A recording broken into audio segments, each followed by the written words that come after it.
या तेजस्वी छोटे भाई को एक बार, क्योंकि उनका इंटरव्यू आप ही लोग खूब लगा रहे हैं, देख रहे हैं हम फेसबुक पर कि तेजस्वी साथ रहने में कोई दिक्कत नहीं है, तो तेजस्वी के लिए एक छोटा सा कुर्बानी दे सकते हैं क्या?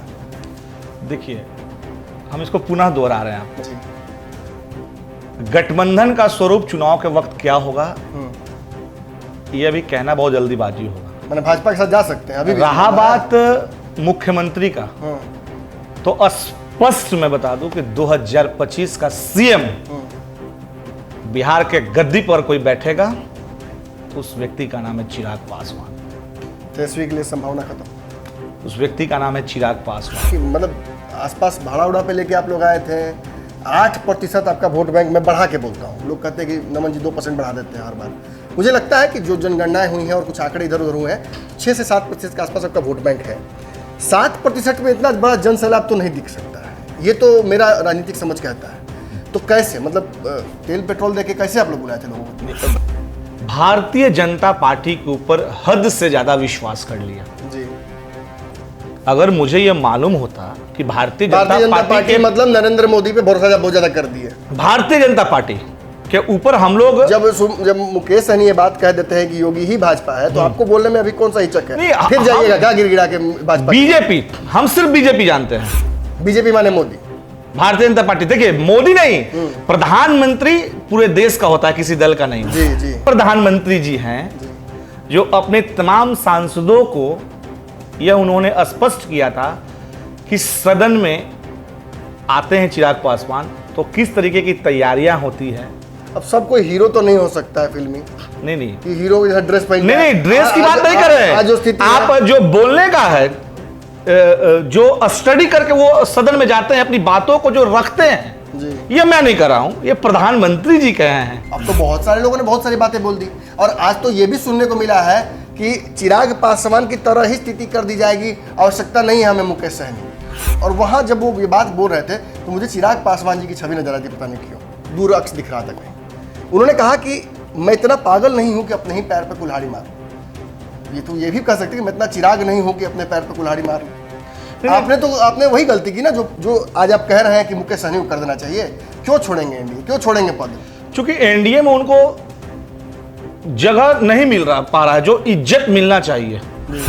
पशुपति कुमार पारस जो हमारे अपने हैं जी, चाचा खून, उन्होंने धोखा दिया, पीठ में छुरा मारा, तो कहीं ना कहीं भाजपा भी उसके सबसे बड़े सहयोगी के तौर पे थे, और कहीं ना कहीं ये भाजपा का ही देन है कि आज चिराग पासवान जी को धोखा मिला है। हमारे देखिए, भाजपा और जेडीयू दोनों ठग है जी। भाजपा चाहती है कि बिहार में और देश में सभी छोटी पार्टियों को हम खा जाएं जी। छोटी मछलियों को हम खा जाएं, लेकिन भाजपा को यह एहसास होना चाहिए कि जब तक छोटी मछलियां अगर उनके साथ नहीं रहेगी जी, उनकी भी राजनीतिक अस्तित्व खत्म हो जाएगा।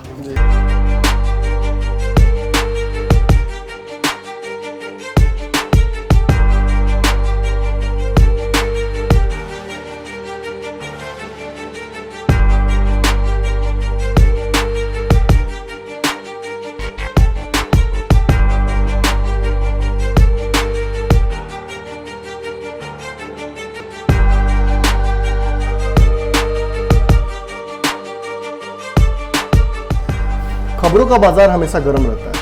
इन गर्म बाजारों से हमें मतलब नहीं है। हम खबरों का बाजारीकरण नहीं करना चाहते। हम उन खबरों की तह तक पहुंचना चाहते हैं जिन खबरों की वजह से आपके जीवन पर असर पड़ता है। हम खबरों का पंचनामा करते हैं। नमस्कार, भारत लाइव देख रहे हैं आप। बिहार में इस वक्त राजनीति किस तरफ जा रही है ये कह पाना आसान नहीं होगा। बड़े बड़े राजनीतिक विश्लेषक ये समझ नहीं पा रहे हैं कि आखिर बिहार की अलग अलग पार्टियां जो अलग अलग गठबंधनों में हैं, वो अपनी महत्वाकांक्षाओं के आगे कमज़ोर पड़ जा रही हैं, या फिर बिहार के व्यापक हित में एक और चुनाव न हो जाए तुरंत, इस वजह से चुप बैठी हुई हैं। लेकिन इस चुप्पी जो दिख रही है राजनीतिक तौर पर ऊपर के पटल पर, उसके पीछे एक बहुत बड़ा तूफान साफ तौर पर महसूस किया जा सकता है। मैं बार बार आप लोगों से कहता हूं कि जब बिहार की राजनीति की ज़मीन पर अपना हाथ रखता हूं तो मुझे नमी महसूस होती है। बात स्पष्ट है, कहीं ना कहीं बरसात हो रही है, हमें पता नहीं चल रहा है। अब आज जो डेवलपमेंट्स हुई हैं बिहार में वो स्पष्ट इंगित करती हैं, हमने आपको बताया भी है कि मुकेश सहनी का भी हालत कहीं ना कहीं चिराग पासवान जैसा कर दिया गया। हालांकि चिराग पासवान की पार्टी भी ये दावा कर रही है कि उनकी हालत खराब नहीं है। चिराग का वो लोजपा का वो गुट जो चिराग के साथ खड़ा है, जो संघर्षरत है, जो आशीर्वाद जनता से मांगने के लिए सड़कों पर घूम रहा है, वो कहता है कि आज जिस स्थिति में है वो उसके लिए बेहतर है। कैसे बेहतर है वो सब कुछ पता बताएंगे आपको, लेकिन उससे पहले ये सवाल जरूर पूछना जरूरी है लोजपा के किसी भी व्यक्ति से जो चिराग पासवान के साथ है कि आज जो मुकेश सहनी के साथ हो रहा है, क्या इसमें अपना अक्स दिख रहा है?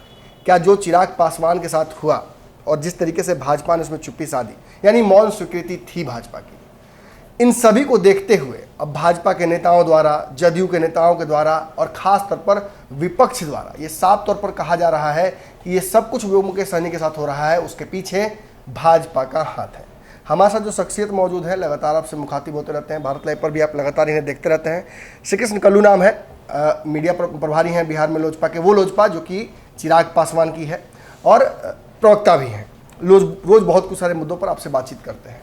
आज सीधा एक बड़ा सवाल मैं पूछता हूं और शुरुआत यहीं से करते हैं कि चिराग पासवान फिर मुकेश सहनी, भाजपा चाहती क्या है? मतलब अपने मित्रों से ही क्यों इस तरह की स्थिति में आ जा रही है? देखिए, भाजपा और जदयू दोनों ठग है जी। भाजपा चाहती है कि बिहार में और देश में सभी छोटी पार्टियों को हम खा जाएं, जी। छोटी मछलियों को हम खा जाएं। लेकिन भाजपा को यह एहसास होना चाहिए कि जब तक छोटी मछलियां अगर उनके साथ नहीं रहेगी, जी। उनकी भी राजनीतिक अस्तित्व खत्म हो जाएगा। जी। चाहे इसके पहले की चुनाव आप देख लें, चाहे किसी भी वक्त की चुनाव देख लें, जी। ऐसा थोड़ी है कि भाजपा अकेले दम पे चुनाव लड़ती है और सत्ता में आ जाती है। जी। जिस नीतीश कुमार ने भाजपा को ठुकरा दिया था, वही भाजपा जो है आज के डेट में नीतीश जी के शरण में जाके नतमस्तक बना हुआ है। जी। तो कहीं ना कहीं मुकेश साहनी की राजनीतिक तो समझ से पड़े है भाई। जी। अगर उनको इतना घुटन महसूस हो रहा है तो फिर वो कैसे अपने आप को सरवाइव कर पा रहे हैं भाजपा और एनडीए के साथ? अभी भी एनडीए में क्यों है ये पूछना चाह रहे हैं आप? हाँ बिल्कुल। तो ये सवाल तो आपसे ना पहले पूछा जाएगा। आपने ये देख लिया, आपको पता था कि चाचा आपके लगातार संपर्क में हैं और जो परिस्थितियां आप बार बार बोल रहे हैं हनुमान है हनुमान हनुमान, ना तो आपके इस भावना का भाजपा ने कद्र किया और ना आज जिस स्थिति में चिराग पासवान को, वो जो कि बिहार की राजनीति का एक बड़ा, जिसके पास जमीन की रजिस्ट्री है, उस व्यक्ति को घूम घूम कर लोगों से आशीर्वाद मांगना पड़ रहा है, जनता के बीच आना पड़ रहा है, वो जो कि अपने उनके स्वभाव के बिल्कुल विपरीत था, वो सब कुछ करना पड़ रहा है। तो आपको नहीं एहसास हुआ? मुकेश सहनी तो कम से कम प्रेस कॉन्फ्रेंस करके भाजपा को दो चार बातें बोल पाते हैं, आप तो अब जाके हिम्मत कर पा रहे हैं कि ठग है और क्या क्या बोल रहे हैं। नहीं देखिए, आपके राम थे वो?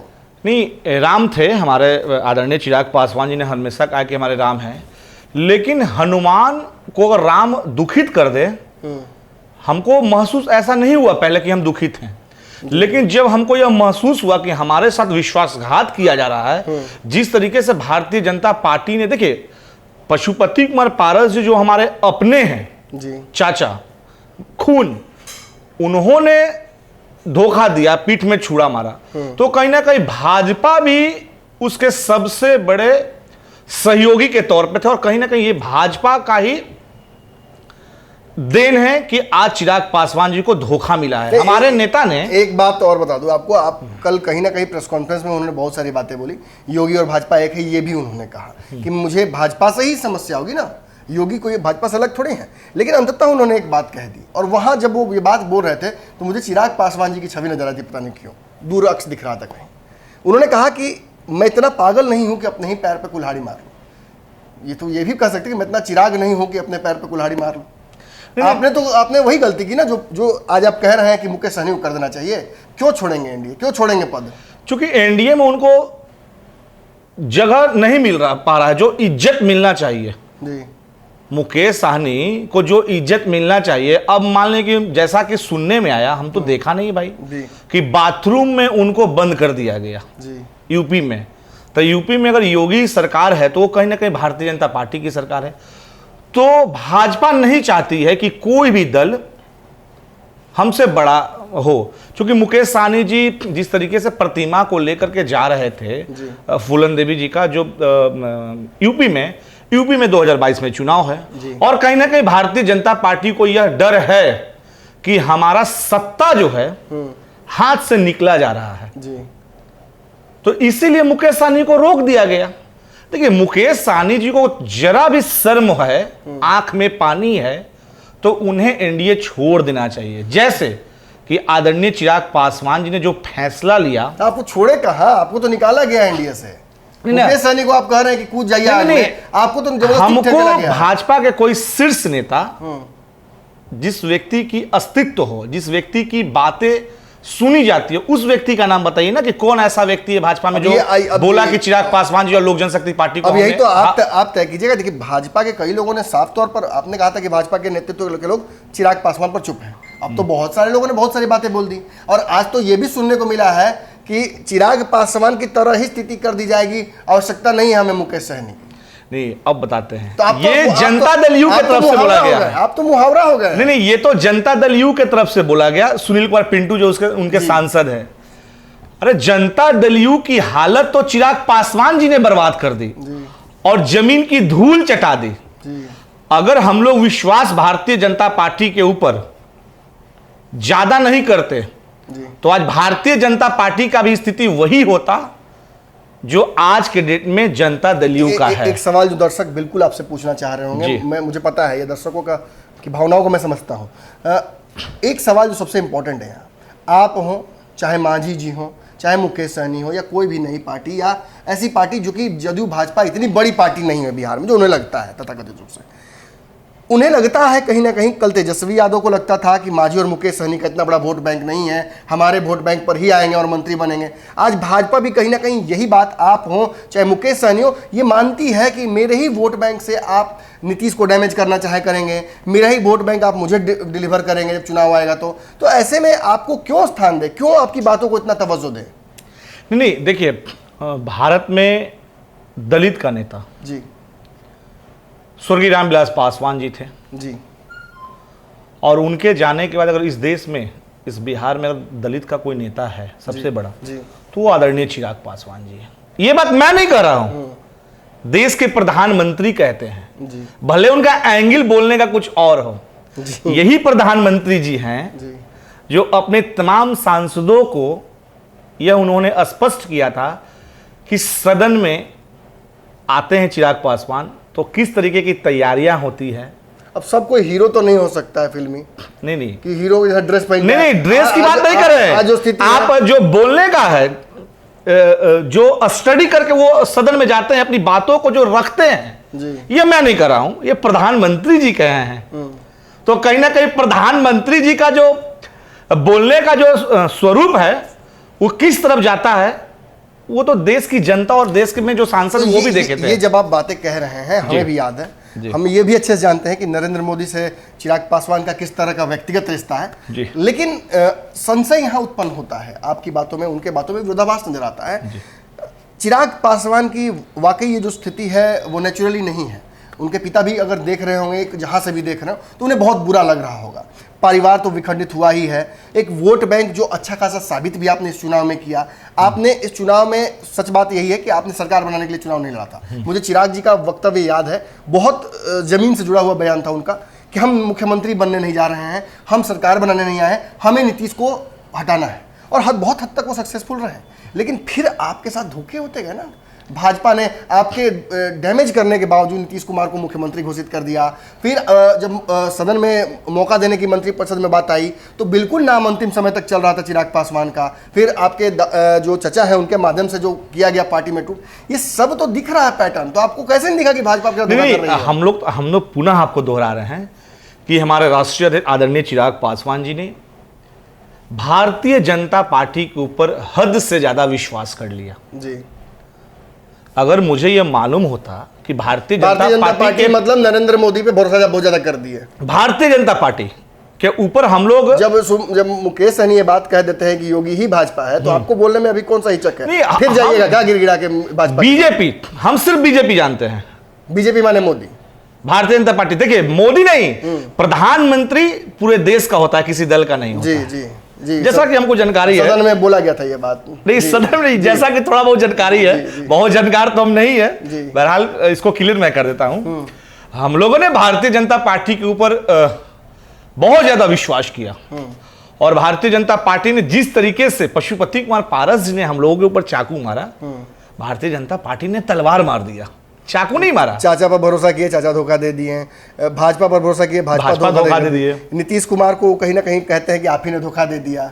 मतलब ये जो धोखेबाजी चल रही है बिहार के राजनीति में, इसका अंतिम अध्याय भी बहुत जानना जरूरी होगा। लेकिन वर्तमान स्थिति में एक बड़ा सवाल और खड़ा होता है। मुकेश सहनी के साथ जो आज राजनीतिक घटनाक्रम हो रही है, ऑप्शंस नहीं बच रहे हैं उनके पास भी, क्योंकि उन्होंने खुल के कह दिया कल ही कि वो तेजस्वी यादव साथ नहीं जाएंगे, कुछ भी हो जाए।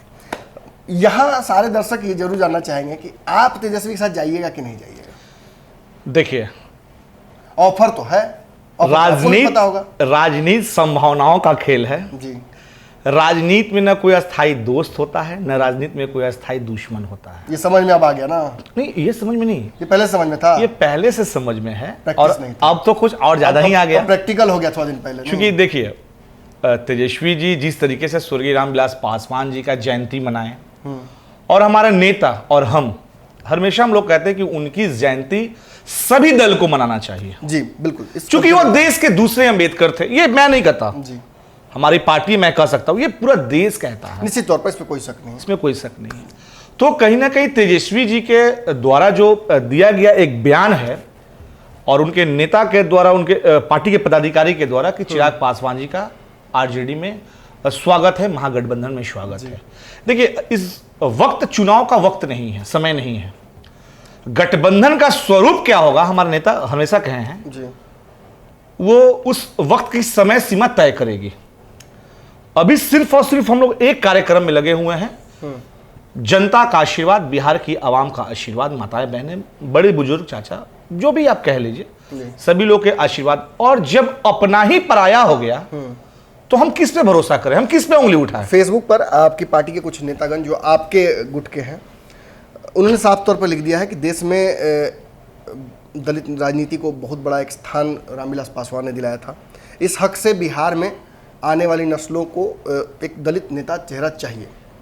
बिहार में भी ऐसा एक ही बार हुआ है, तो ऐसा मौका मिलना चाहिए बिहार में दलित चेहरे के तौर पर, चूँकि चिराग पासवान ही सामने बहुत मजबूती से दिख रहे हैं, और इन्हें सीएम बना देना चाहिए। मेरा सवाल यहाँ सीधा होगा, दर्शकों के मन में भी कौतूहल होगा इसको लेकर, कि चिराग पासवान सीएम बनेंगे तो तेजस्वी डिप्टी सीएम बनेंगे, कि तेजस्वी के लिए चिराग पासवान अपनी कुर्सी छोड़ेंगे, या आप अकेले चुनाव फिर लड़ेंगे और इसी तरह से मिट्टी पलित करेंगे सभी की? देखिए, मुझे तो ऐसा लगता है कि चिराग सीएम ही क्यों नहीं, पीएम क्यों नहीं बन सकते हैं? बिल्कुल, नरेंद्र मोदी को हटा के बन जाए।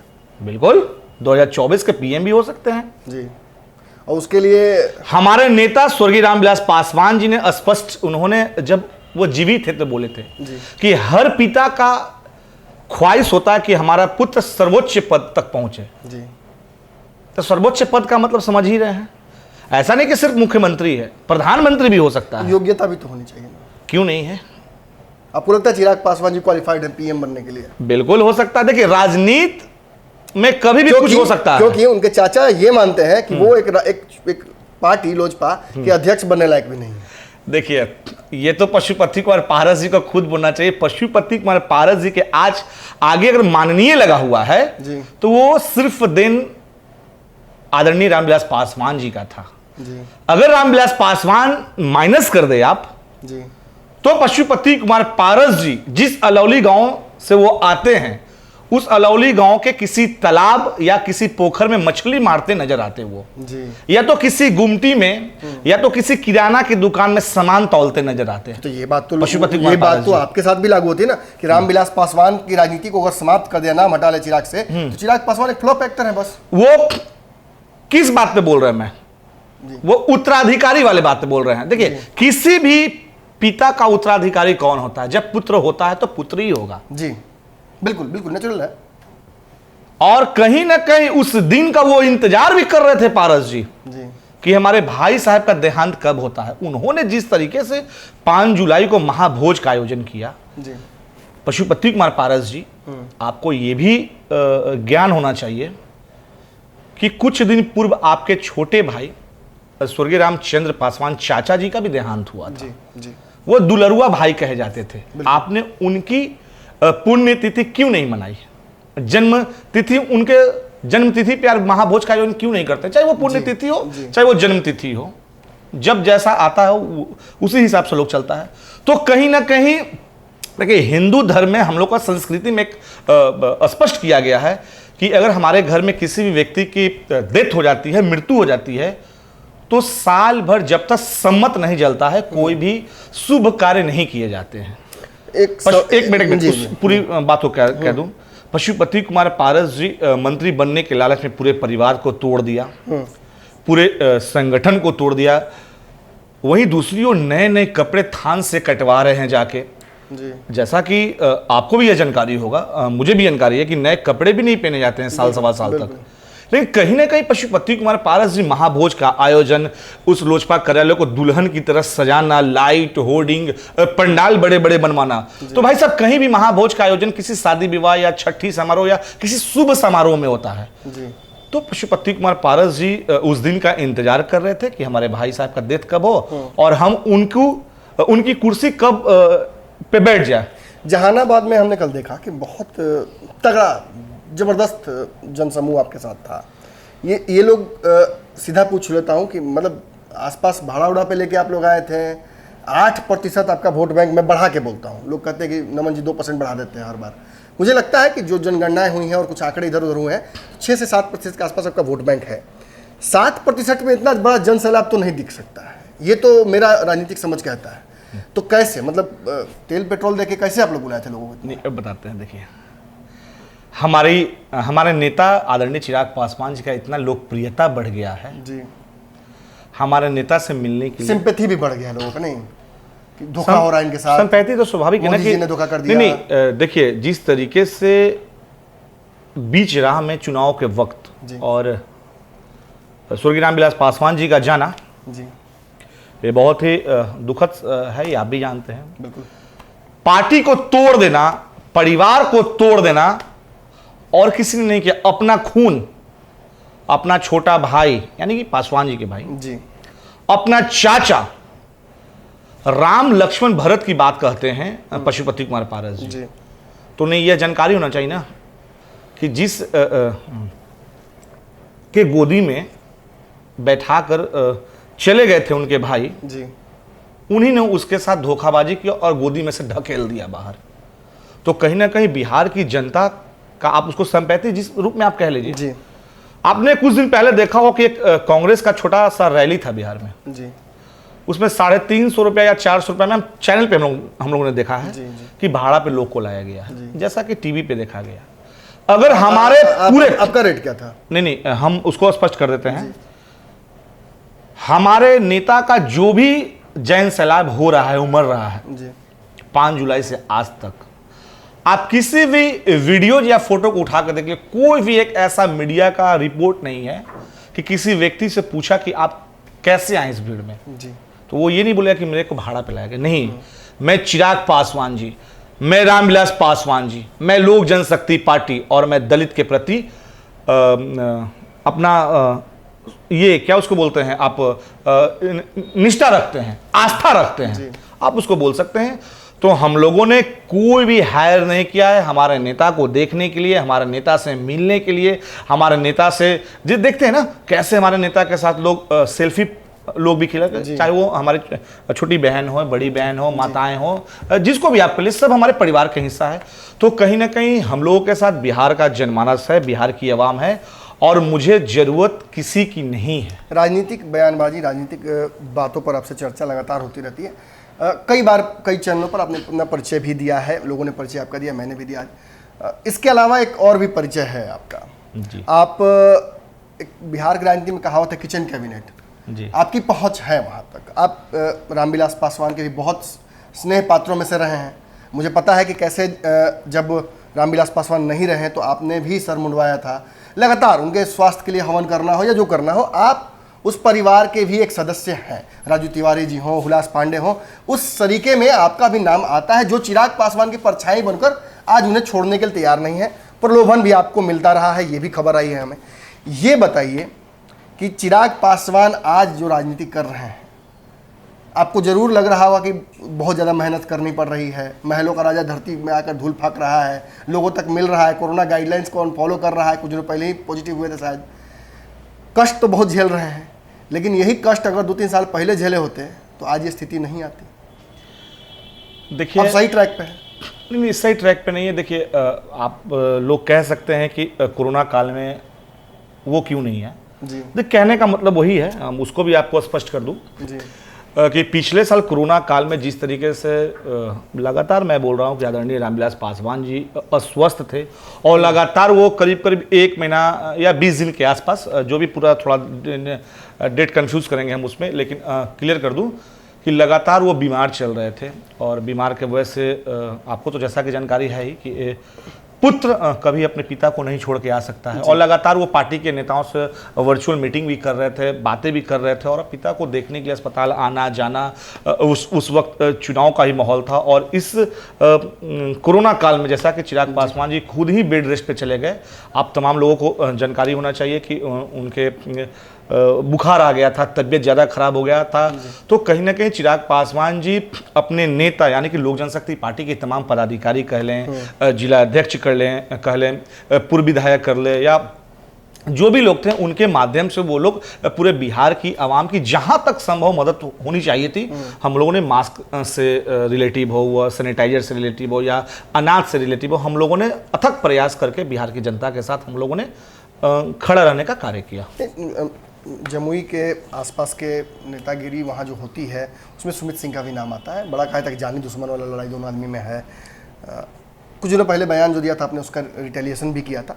लेकिन ये समझ में आ रहा है सुमित सिंह के बयानों से कि वो उस क्षेत्र में चिराग पासवान का जो भी जनाधार है या आना जाना तक समाप्त कर देना चाहते हैं। वो चाहते हैं कि उनकी राजनीति स्पष्ट दिख रही है कि चिराग पासवान को जमुई से काट देना है। अब चूंकि वो सुरक्षित सीट है तो हो सकता है वो खुद ना लड़ पाए, लेकिन चिराग पासवान का जमुई में जो जनाधार है, उनका गढ़ है, घर है। क्या लगता है सुमित सिंह के जो दावे हैं कहीं ना कहीं सक्सेसफुल हो सकते? देखिए, ऐसा है भाई साहब कि सुमित सिंह का जनाधार क्या था और क्या है। जी, निर्दलीय जीत क्या है? हाँ, ठीक है, निर्दलीय सवाल नहीं कर सकते। नहीं, निर्दलीय जीत क्या है, वो जनता का आशीर्वाद उन्हें प्राप्त हुआ, उसमें कहीं कोई इफ बट नहीं है जी। लेकिन कहीं ना कहीं जिस सुमित सिंह का आप नाम ले रहे हैं, उनके पिता हमारे भी अभिभावक सम्मान्य हैं, जी जी, आदरणीय नरेंद्र जी। उनकी जो राजनीतिक शुरुआत लोजपा से ही शायद हुआ था जी। आपको भी शायद जानकारी होगा। का लड़ाई है ना, मुझे लगता है शायद विधायक भी तोड़कर लेके चले गए थे नरेंद्र सिंह, आपके पार्टी का अस्तित्व भी खत्म कर दिया था आपके। तो शुरू से ही देखिए, बाप के परछाई पे तो पुत्र चलता ही है। वो रामविलास पासवान खत्म करने चले थे, ये चिराग को खत्म करेंगे, तो अपने पिता के मार्गदर्शन पे चल रहे हैं। लेकिन ऐसा होगा नहीं जी। वो समय कुछ और था और ये समय कुछ और है। और रामविलास भी थोड़े अलग थे। और देखिए, रामविलास पासवान जी का तो कहना ही नहीं है जी। इस धरती पे दूसरा रामविलास पासवान पैदा नहीं होगा जी। भूतो न भविष्यतो। अगर उसमें गुण है तो आदरणीय चिराग पासवान जी में है। मतलब बिहार में अभी तो राजनीति में वो पिछले साल और इस साल लोकसभा जीते हैं। अभी तो लंबा राजनीति है, लंबे रेस का घोड़ा है। अंतिम सवाल, बिल्कुल बहुत अपने समय दे दिया, बहुत अच्छा भी लगा दर्शकों को बातचीत जो हमारे आपके बीच में हुई है। या हम इंटरव्यू से अलग था बिल्कुल जी। अंतिम सवाल, उम्मीद करता हूँ कि बहुत साफ गोई से बोलिएगा, क्योंकि आप कल भी आपको 10 चैनलों पर जाना है। हाँ। और लोग देखते यही हैं, कहेंगे कि नहीं वहाँ झूठ बोल के आए थे या बना के बात बोलते हैं कल्लू जी। स्पष्ट सवाल, तेजस्वी यादव को सीएम बनाइएगा कि खुद सीएम बनिएगा? क्या नीतीश कुमार को समाप्त करने के लिए मौजूदा राजनीति में आपका जो वोट बैंक है और जो बड़ा वोट बैंक दिख रहा है तेजस्वी यादव के पास, सभी बड़े नेता लालू यादव तक भी चाहते हैं कि वही सीएम बने, और एक नेचुरल चेहरा भी फिलहाल नीतीश के रिप्लेसमेंट के तौर पर दिखाया जा रहा है। तो चिराग पासवान खुद मुख्यमंत्री बन जाएंगे, ऐसी भावना लेकर चलेंगे, या तेजस्वी छोटे भाई को एक बार, क्योंकि उनका इंटरव्यू आप ही लोग खूब लगा रहे हैं, देख रहे हैं हम फेसबुक पर कि तेजस्वी साथ रहने में कोई दिक्कत नहीं है, तो तेजस्वी के लिए एक छोटा सा कुर्बानी दे सकते हैं क्या? देखिए, हम इसको पुनः दोहरा रहे हैं आपको जी। गठबंधन का स्वरूप चुनाव के वक्त क्या होगा ये अभी कहना बहुत जल्दीबाजी होगा। मैंने भाजपा के साथ जा सकते हैं अभी भी। रहा बात मुख्यमंत्री का, तो स्पष्ट मैं बता दूं कि 2025 का सीएम बिहार के गद्दी पर कोई बैठेगा तो उस व्यक्ति का नाम है चिराग पासवान। तेजस्वी के लिए संभावना खत्म। उस व्यक्ति का नाम है चिराग पासवान। कल्लू जी स्पष्ट देखिए आपके सामने जो बातें इन्होंने रखी हैं, पिछले 10-20 मिनटों से हम जो बातें कर रहे हैं, ये कोई आम इंटरव्यू नहीं, मैं बार बार स्पष्ट कर दूं, ये वो बातें हैं जो आप सुनना चाहते हैं, पर्दे के पीछे बातें, एक पंचनामा जैसा ही कह सकते हैं। इस चर्चा के दौरान मैंने बहुत उम्मीद जो लगाई थी, उन्होंने उम्मीद पर बिल्कुल ही कहा सकता है खरे उतरे, और जो बातें इन्होंने कही हैं ये बिहार की राजनीति की सारगर्भित बातें हैं। ये वो बातें हैं जिस पर चिराग पासवान आने वाले समय में अमल करने वाले हैं। ये वो बातें हैं जिससे समझ में आएगा कि बिहार की राजनीतिक गणित में चिराग पासवान का जोड़ घटाव क्या है। और आने वाले 2025 के चुनाव में ये तो स्पष्ट इन्होंने कह दिया, इनकी पार्टी की तरफ से ये बात भी रख दी कि आने वाले समय में चिराग पासवान अब नीतीश कुमार के रिप्लेसमेंट के तौर पर आएंगे, और तेजस्वी यादव के साथ गठबंधन का रास्ता तो बिल्कुल खुला हुआ है, लेकिन जो सीट है सीएम की उससे कॉम्प्रोमाइज़ नहीं होगा। तो ऐसी ही चर्चाएं लगातार होती रहेंगी। भारत लाइव पर कल्लू जी फिर आएंगे कल परसों, आप लगातार इनसे मिलते रहें, और इनके लिए कोई सवाल हो तो कमेंट में आकर जवाब दे सकते हैं। कल्लू जी जवाब दीजिएगा ना कमेंट में? बिल्कुल, धन्यवाद। अगर ये वीडियो पसंद आई और वह बिहार के राजनीति और बिहारियत से सरोकार रखेनी तो सब्सक्राइब बटन दबा के चैनल के सब्सक्राइब कर ली। ओजे एगो घंटी बा, ओकरा बटन दबा देला से कुल सटीक और मारक खबर रुआ मुफ्त में मिल जाई। अगर रुआ पत्रकारिता के हमनी के नया प्रयोग में सहयोग कर चाहतानी तो ज्वाइन बटन दबा दी। पेटीएम नंबर नोट कर ली 9386816700। धन्यवाद।